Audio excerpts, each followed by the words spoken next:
Hello guys, we have a question here that says unpolarized light is incident from air on a plane surface of a material of refractive index mu.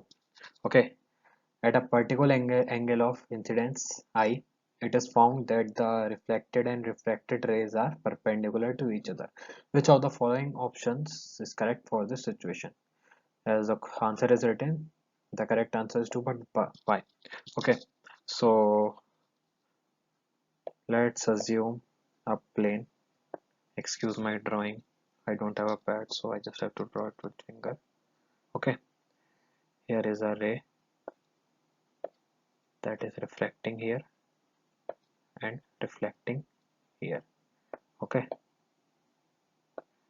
here are some points.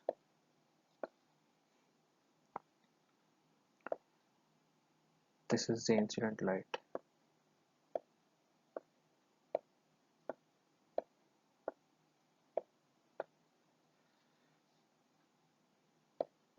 This is our angle of incidence.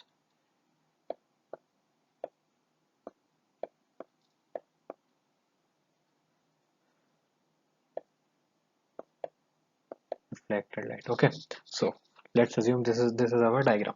This is our diagram. Okay, I will explain it.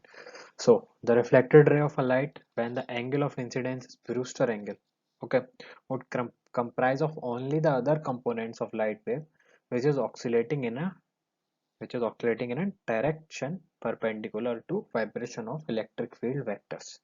That's why our answer is C, which says reflected light is polarized with its electric vector perpendicular to the plane of incidence. Okay, thank you guys.